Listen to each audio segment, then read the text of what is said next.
요즘은 편안하고 여유롭게 책을 읽을 시간이 안 생겼습니다.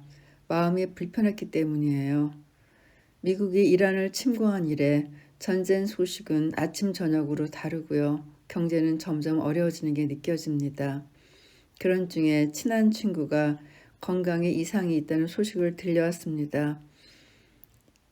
정말 아무것도 하기 싫고 할 수가 없더라고요. 그래서 오랜만에 법정 스님 법문집을 찾았습니다. 일기 1회. 법정 스님 글은 읽고 있으면은 크게 위로가 되는 것 같아요. 마음이 편안해지고요. 딱히 뭐 할 수 있는 일은 없습니다. 그런데 마음이 편안해지는 거, 그게 가장 큰 위로의 힘이겠지요. 오랜만에 일기 1회를 다시 읽다가 또 읽고 싶은 책 3권을 발견했습니다. 농부 철학자 피에르 라비, 꾸페시의 행복 여행, 그리고 달라이 라마의 용서입니다. 시간 되는 대로 책들을 찾아봐야겠어요. 오늘은 먼저 농부 철학자 피에르 라비를 읽어봤습니다. 책 표지 안쪽 날개에 이 책을 설명하는 짧은 글이 실려 있습니다. 먼저 소개해 드리도록 할게요. 삶의 근원인 대지로 생명을 경외하는 농부의 품으로 우리를 끊임없이 데려다 놓는 이 책은 유럽과 아프리카를 대표하는 환경운동가 피에르 라비의 차분하지만 열정적인 말들로 채워져 있다. 피에르 라비는 1939년 아프리카 알제리 남부의 케나사 오아시스에서 태어났다. 프랑스인 부부에게 입양되었으나 알제리 전쟁이 발발하고 양부모와 헤어져 프랑스로 향한다. 파리에서 도시 생활을 경험하면서 삶의 의미를 잃고 무기력해지도록 몰아가는 억압과 착취뿐인 사회 구조의 회의를 느낀 그는 대지를 삶의 터전으로 대대손손 일고 조화로운 삶을 꾸리던 고향의 농부들을 생각하며 아내 미셀과 함께 남프랑스의 농촌 아르데슈에 정착한다. 하지만 그 무렵 프랑스 대부분의 농촌은 농업의 공업화로 인해 사막화되던 시점이었다. 생산 제일주의에 따라 퍼부어진 비료와 살충제로 대지의 생명력이 감소하고 그것을 이용하던 인간이 직접적인 피해를 입는 것을 목격한 그는 책을 통해 화학물질을 사용하지 않고 경작하는 방법이 있다는 것과 자신과 같은 생각을 하는 사람이 또 있다는 사실에 힘을 얻는다. 그리고 비료와 살충제 대신 거름과 자연의 순환을 이용하는 생명 농업의 길을 걷기 시작한다. 이후 40년 넘게 프랑스는 물론 유럽과 아프리카의 여러 나라를 오가며 자신이 직접 경험해 얻은 자연 농법을 농부들에게 가르치고 있으며 사라져가는 재래종 씨앗을 보존하는 노력을 계속하고 있다. 또한 농부들을 교육해 그들을 위기에 처한 나라들의 농촌으로 보내 국경을 초월한 생명 농업의 기반을 형성하는 데도 힘쓰고 있다. 이 책은 장 페르 카르티에와 라셀 카르티에라는 아마 부부인 것 같아요. 이 두 분이 피에르 라비를 찾아가서 그를 만나 그를 통해 들은 이야기를 책으로 엮은 것입니다. 출판사 이름은 조화로운 삶이에요. 이 책하고 정말 잘 어울리는 그런 출판사예요. 그리고 옴기니는 길잡이 늑대라는 필명을 가진 사람입니다. 글을 쓰신 분이나 옮기신 분이나 이 책을 출판하신 모든 분들에게도 우리의 주인공 피에르 라비만큼 궁금하고 관심이 갑니다. 우리는 프랑스 남동부 중간쯤에서 국도를 벗어나 좁은 길로 접어들었다.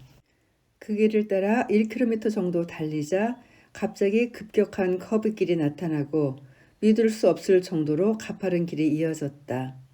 분명 수레들이나 지나가라고 닦아놓은 길이지 자동차를 위한 길은 아니었다. 더 이상 차를 몰고 가는 것은 불가능했다. 목적지까지는 아직 1-200m가 남아있었다. 라스텔과 나는 길 가장자리의 퇴비 더미들을 따라 걸었다. 그리고 마침내 안개 속에서 집 한 채가 우리 앞에 모습을 드러냈다. 그곳에서 우리는 피에르 라비를 만났다. 그는 체구가 작고 말랐으며 수염과 머리카락이 얼굴을 반쯤 뒤덮고 있었다. 라셀과 내가 그를 만나게 된 것은 위대한 사상을 가진 인물들을 찾아다니는 일을 하는 과정에서였다. 하지만 여러 만남들 중 아무런 방해 없이 심지어 전화도 받지 않고 꼬박 일주일 동안 우리에게 시간을 내준 경우는 이번이 처음이었다. 그는 그토록 열정적이고 실천적인 삶을 살아왔다는 것이 믿기지 않을 정도로 수수하게 생긴 사람이었다. 하지만 그가 말을 시작하자 그의 눈에서 때로는 불꽃 같은, 때로는 논리정연한 열정이 타오르는 것을 볼 수 있었다. 그것은 일종의 절제된 열정이었다. 피에르 라비는 알제리 남부의 광활한 모래사막 안에 작고 푸른 섬처럼 떠있는 케나사 오아시스에서 태어났다. 이런 출생 배경은 그의 일생을 좌우했다.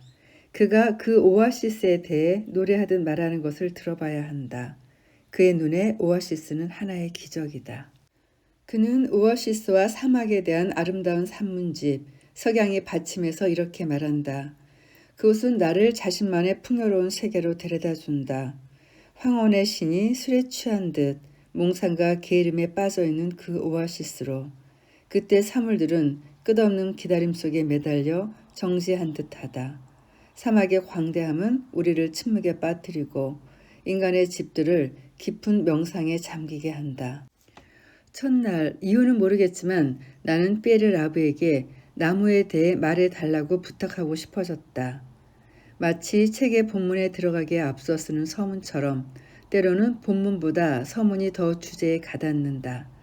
나무 이야기를 통해 그의 정신세계와 우주 만물에 대한 침범할 수 없는 그만의 생각 속으로 들어갈 수 있을지도 모를 일이었다. 그렇다. 나무는 신성한 존재다. 피에르는 언제나 그것을 느껴왔다. 그는 말한다. 나무는 우리 행성의 난 털과 같습니다. 활짝 깨인 감각을 갖고 가까이서 관찰해보면 나무들이 하늘을 향한 열망을 가지고 있음을 알 것입니다.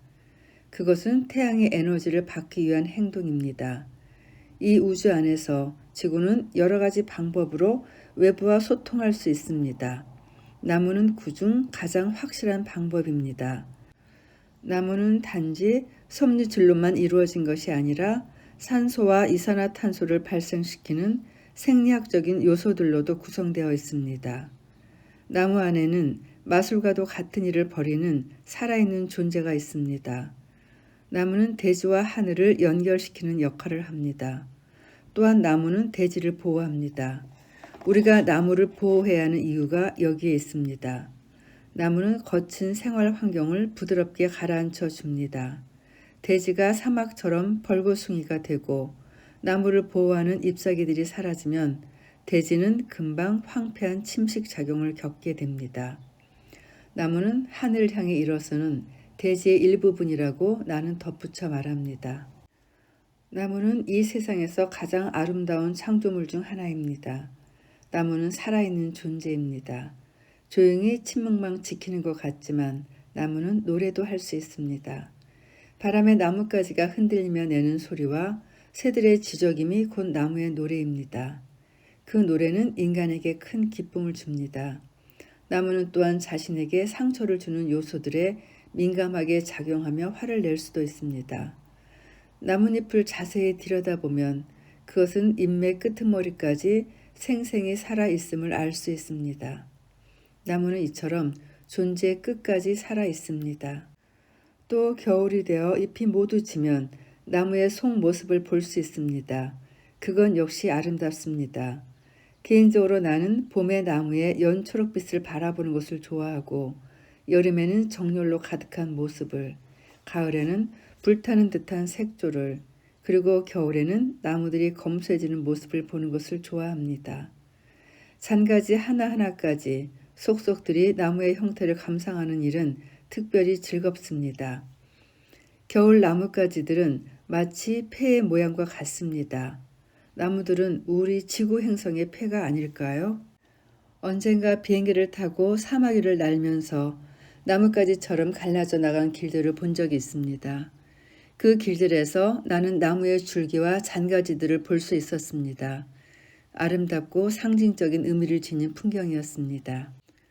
중략하고 이어갑니다. 나는 곧잘 과일나무에 대해 말합니다. 과일 나무가 안고 있는 문제가 바로 다른 모든 문제를 대변하고 있기 때문입니다. 나는 과일 나무를 많이 심었습니다. 그래서 좋은 결실을 얻기도 했지만 늘 그랬던 것은 아닙니다. 과일 나무들은 인간에 의해 접목되고 복제되고 변형되었습니다. 이것은 과일 나무들이 인간의 간섭을 많이 받았음을 의미합니다. 그런 일들이 있었든 있지 않았든 나무가 열매를 맺지 않는 경우가 발생합니다. 그것은 그 나무가 자신에게 맞지 않는 기후나 토양에 심어졌음을 의미합니다. 그래서 나무가 불편함을 느끼고 병들었음을 말해줍니다. 떡갈나무, 물풀의나무, 미루나무는 자신들이 자라야 할 곳에서 자라납니다. 그 나무들은 자신에게 필요한 것들을 스스로 찾아냅니다. 그것들은 자연 그대로의 나무입니다. 그러나 과일나무는 인간에게 길든 나무입니다. 가축이 야생동물보다 더 약하듯 과일나무에게는 인간의 도움이 필요합니다. 예를 들어 과일나무는 종종 벌레의 침입을 받습니다. 여기서 한 가지, 벌레들은 옛날이나 지금이나 항상 존재한다는 사실을 이해해야 합니다. 곤충들은 자연의 헌병입니다. 벌레 먹은 나무는 그 나무가 더 이상 열매를 맺지 못하고 열매를 맺더라도 그 종이 퇴화되리라는 것을 의미합니다. 그러니까 곤충은 자신의 온 힘을 다해 생명을 재생산할 수 없는 개체를 제거하는 역할을 하는 것입니다. 과수원에서 좋은 열매를 거두려면 나무들이 자연 한복판에서 환경과 조화롭게 자라고 있다고 느끼도록 해주어야 합니다. 그러기 위해서는 물론 기후가 중요합니다.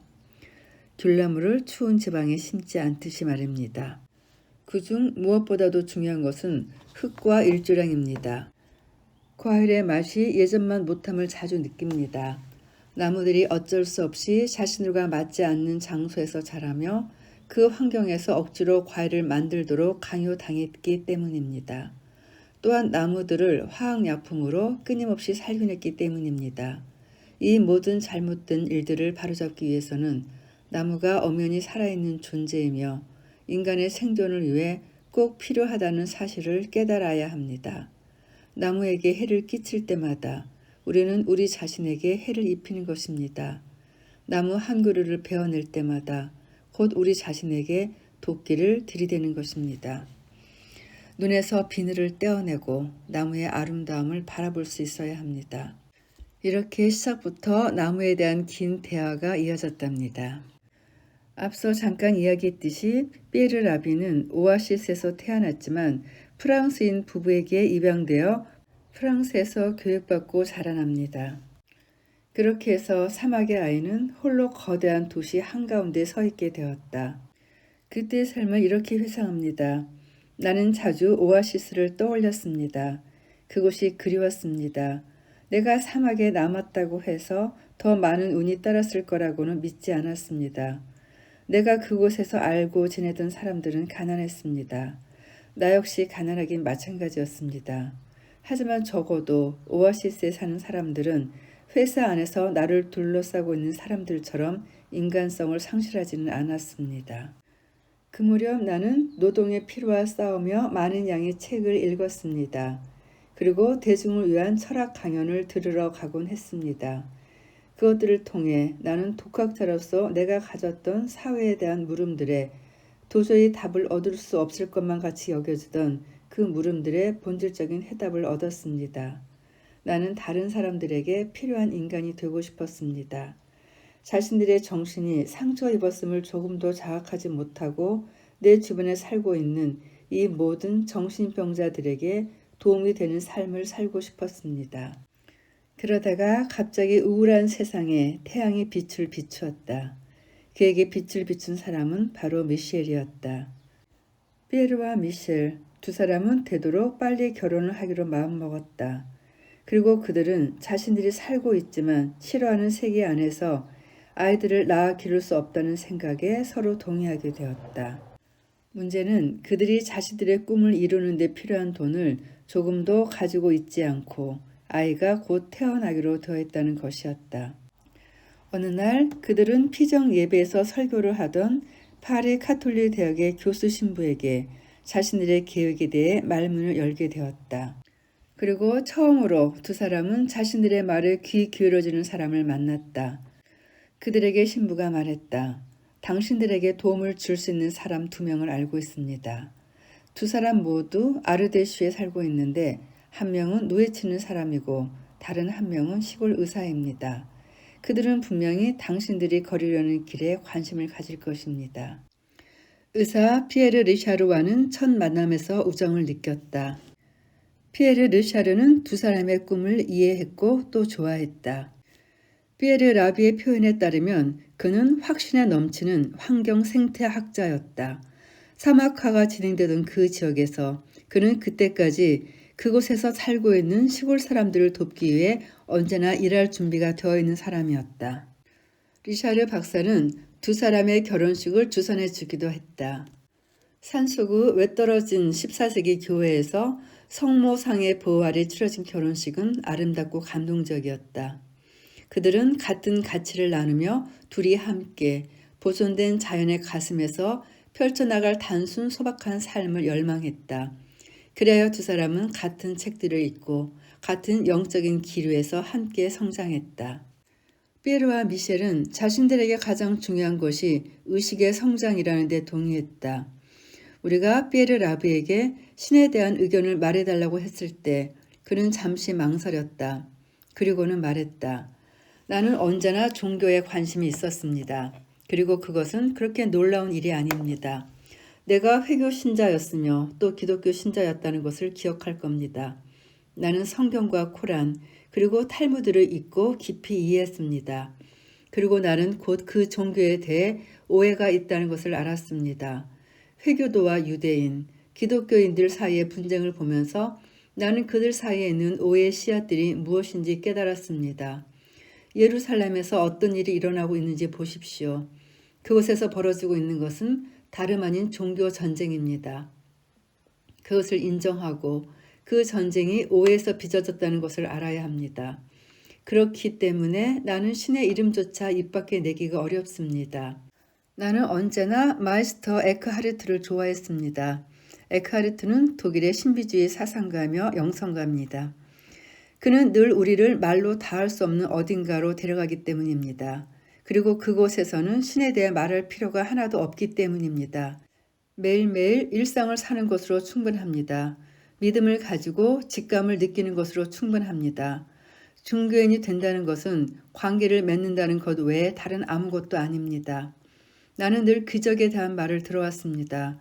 나에게 기적은 일상입니다. 흙 속에 씨앗 하나를 심으면 그것은 자라나 식물이나 나무가 됩니다. 미랄 한 알갱이 안에는 대지 전체에게 양분이 될 모든 에너지가 들어 있습니다. 그것이 바로 기적입니다. 초자연 말입니다. 우리 모두는 그 초자연적인 존재가 될 수 있습니다. 개인적으로 나는 신의 존재에 대해 그것 이상의 말은 없다고 생각합니다. 모든 것이 기적입니다. 우리는 바로 그 기적 안에 존재하고 있습니다. 또한 영혼은 지금 이 순간 속에 살아 숨쉬고 있습니다. 그것이 나의 종교입니다. 어쨌거나 나는 신이 생명이며 그것이 바로 풀들을 밀어 올리고 나무들을 자라게 하는 생명력이라고 말하고 싶습니다. 우리가 해야 할 일은 그것을 자각하고 경험하는 일입니다. 왜냐하면 그 영속적인 기적에 그 생명력에 주의를 기울이지 않는 것은 신을 모독하는 일이기 때문입니다. 종교적인 의식이나 교리, 체제들에 대해 난 더 이상 관심이 없습니다. 나는 현대인들이 영성에 대해 너무도 많은 말을 하고 있는 것이 이상하다고 생각합니다. 그것은 우리가 말하는 것들에 확신이 없다는 것을, 또한 우리가 우리를 안심시킬 무언가를 필요로 한다는 것을 잘 설명해 줍니다. 만일 확신이 있다면 우리는 그렇게 많은 말을 하지 않을 것입니다. 우리는 살아있으며 그것이 전부입니다. 나는 시간에 대해 오랫동안 생각했습니다. 시간은 고통이기 때문입니다. 우리는 언제나 우리 자신을 과거나 미래 속으로 내던집니다. 거기에서 고통이 오며 그 고통은 우리가 현재 속에 살 때에만 사라집니다. 왜냐하면 현재는 영원한 순간이기 때문입니다. 예수는 하루의 수고는 그날로 족하다고 말했으며 그것이 가장 중요합니다. 크리슈나무르티는 그것에 대해 깊이 추구했습니다. 그는 내가 뒤에 질질 끌고 다니던 죽은 생각들을 이해하도록 도와주었습니다. 그것들이 바로 내 삶을 방해하고 있었습니다. 이전에 나는 언제나 과거에 대한 억압으로 가득 채워져 있었습니다. 그것들은 나를 고통스럽게 하고 내 삶을 방해했습니다. 크리슈나 무르티의 덕택에 난 과거로부터 해방되어 진정한 자유를 얻을 수 있었습니다. 고통과 기쁨은 더 이상 나눠진 것이 아니었습니다. 그것들은 모두 나의 재산이었습니다. 아무것도 잃은 것이 없었습니다. 왜냐하면 인간 존재의 문제는 그가 그 문제를 느끼지 못한다 하더라도 일체성을 되찾을 때 해결되며 그것을 위해서는 과거와 아는 것으로부터 자유로워져야 하기 때문입니다. 그렇지 않으면 문제는 계속 되풀이됩니다. 한편 갓 결혼한 피에르와 미셸이 도시를 떠나 시골로 가는 것은 아름다운 꿈이었지만 그들은 무일푼이었습니다. 그들의 적은 월급으로는 아주 작은 농가를 사려고 해도 몇 년을 기다려야 할 판이었습니다. 피에르와 미셸은 은행을 찾아가 자신들의 계획을 소개했다. 하지만 은행원들은 융자를 얻기 위해 적어도 두 사람 중 한 명이 농업 관련 학위를 가지고 있어야 한다고 대답했다. 그것은 적어도 피에르가 농업에 관한 기본적인 공부를 해야 했고 그가 공부를 하는 동안 미셸이 일을 해야 한다는 것을 의미했다. 그러나 학교에서 가르쳐 주는 것들은 그를 절망에 빠뜨렸고 강한 반감을 갖게 했다. 먼저 그에게 과일 나무들을 돌보는 일이 주어졌는데 과일을 생산하기 위해 독성이 강한 화학 물질을 사용해야 한다는 것을 알고 그는 대경 실색했다. 그 시절 이미 그는 다른 방법은 없는지 자연을 존중하면서 농사일을 실천하는 새로운 방법은 없는지 자문하기 시작했다. 이것은 그가 배워야 했던 방식들이 그만큼 매우 파괴적이었음을 말해준다. 피에르는 화학회사들이 집중적인 마케팅으로 농부들에게 접근해 농약을 사용하도록 설득한다는 사실을 알아차렸다.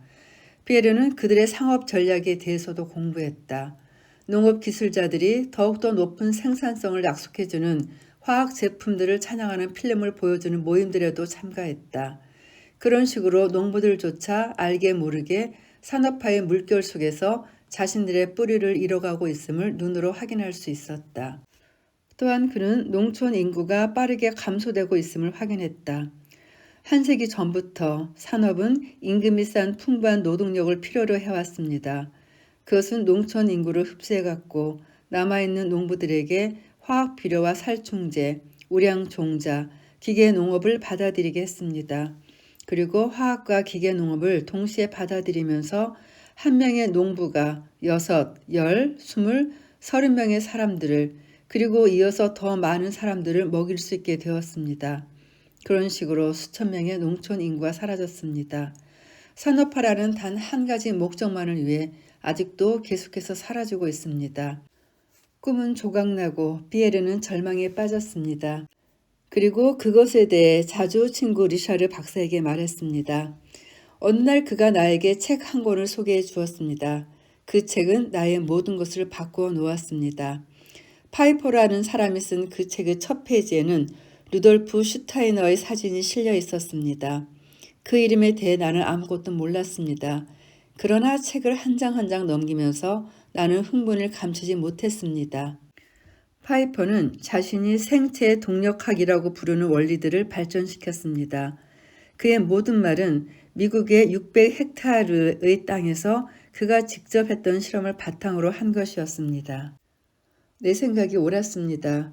내가 위험하다고 직감적으로 판단했던 화학물질을 사용하지 않고도 경작할 수 있는 다른 방법이 있었던 것입니다. 그 방법으로는 죽음을 키우는 대신 생명을 키울 수 있었습니다. 이렇게 피에르 라비는 탐구의 길로 뛰어들었고 그것을 더욱 심화시키는 일을 멈추지 않았다. 자연은 우리의 어머니이고 우리에겐 그것을 오염시킬 권리가 없다. 동물들은 살아있는 존재이며 존중받고 사랑받을 권리가 있다. 그것은 결코 잘려진 몇 킬로그램의 고기 덩어리가 아니다. 이제 그는 그것을 깨달았고 비로소 자신의 길을 발견하게 된 것이다. 자신들이 정확히 무엇을 원하는지 알고 있던 피에르와 미셸은 마침내 원하던 장소를 찾아냈다. 그곳은 버려진 농가로 물도 전기도 없는 곳이었다. 그 허물어진 농가에 도착한 두 사람은 마치 세상의 끝에 와 있는 것 같은 고독을 느꼈다. 그러나 그 농가를 보자마자 미셸은 한눈에 반했다. 그녀는 그곳이 자신을 위한 장사라고 확신했다. 그곳에서 보낸 첫 해, 그들의 삶은 믿을 수 없을 정도로 혹독했다. 집을 수리하고 산더미같이 쌓여있던 자갈들을 치워내고 그 자리에 다시 흙을 채우고 빚을 갚고 염소떼를 돌보는 등 한꺼번에 모든 일을 해야 했다. 그 모든 일들이 최소한의 자금으로 이루어졌다. 그들은 전기 없이 13년을 살았고 극소량의 물만으로 8년을 버텼다. 피에르는 밭에서 오랜 시간 일했고 땅에서 수익을 올릴 수 있을 때까지 기다리는 동안 돈을 벌기 위해 이웃 농장에서 품삯을 받고 일했다. 또 나무나 쇠를 이용하여 가구를 만들었다. 그런 일을 하면서 그는 자신에게 황금손을 준 대장장이었던 아버지에게 감사드렸다. 그는 목재와 금속, 흙을 모두 다룰 줄 알았고 과소한 일까지 못하는 일이 없었다. 덕분에 그들의 오두막집은 인간미를 띠게 되었고 밭은 살아나기 시작했다. 물론 거기에는 고된 수고가 따랐다. 척박한 환경에서 풍요로운 수확을 기대한다는 것은 어울리지 않는 일이었다. 모든 상황을 꼼꼼히 조사한 다음 피에르와 미셸은 그 땅의 가치를 높이는 가장 좋은 방법은 염소를 기르는 것이라는 생각에 동의했다. 피에르 부부가 사는 모습을 보고 주변 사람들은 말했다. 그렇게 작은 땅만으로는 가난에서 끝내 벗어나지 못할 거예요. 당신들이 할 수 있는 최상의 일은 빚을 더 얻어 인근에 나온 땅을 사는 것입니다. 하지만 피에르와 미셸은 그 말에 동의하지 않았다.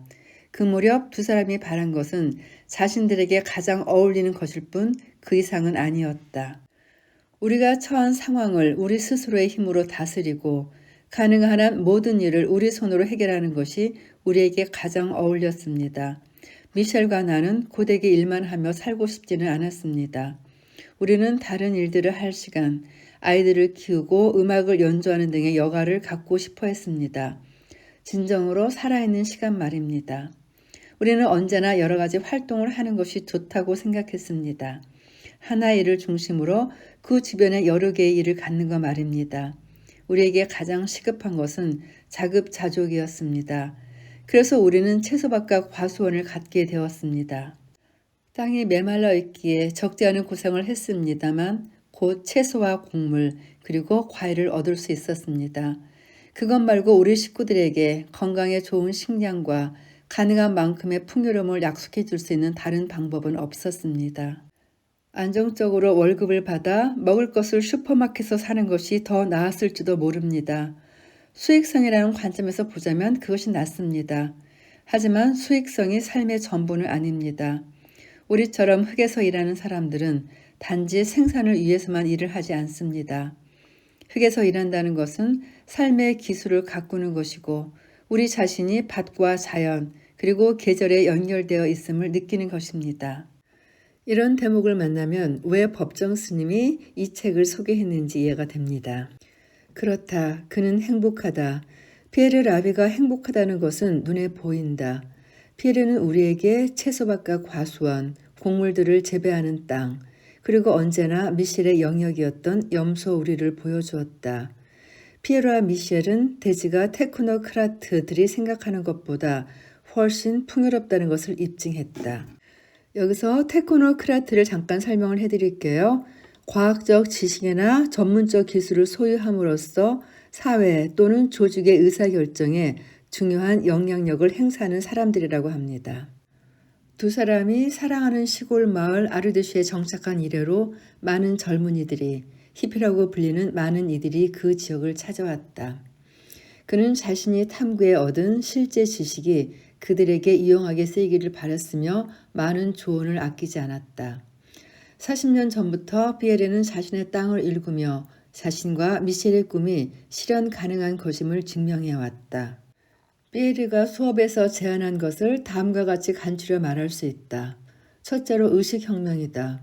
우리는 지구를 대하는 이전의 모든 사고방식을 바꿔야 한다. 지구를 수익성이라는 단 한 가지 관점으로 보는 것을 중단하고 기적으로 이해해야 한다. 대지는 그 두께가 몇 센티미터밖에 되지 않지만 행성 위 모든 곳에서 지구 전체에 양분을 제공하며 무궁무진한 생식력을 가지고 있다. 우리의 조상들이 너무도 잘 알고 행했던 것처럼 대지를 사랑으로 보살피는 법을 배워야 한다. 그것이 바로 탐욕의 눈이 어두워 우리가 잊어가는 것들이다. 둘째로 영적 혁명이다. 이것에 대해서는 여러 원주민들이 특히 아메리카 인디언들이 우리에게 많은 것을 가르쳐 주었다. 아프리카와 아시아의 많은 다른 부족들처럼 그들에게 어머니 대지는 신성한 것이었다. 우리는 이 대지에 가장 긴밀하게 연결되어 있다. 우리는 대지에 속해 있다. 지금 우리가 착각하고 있듯이 대지가 우리에게 속해 있는 것이 아니라 우리가 대지에 속해 있는 것이다. 인류는 우리가 우주와 우주 전체와 하나라는 것을 배워야 한다.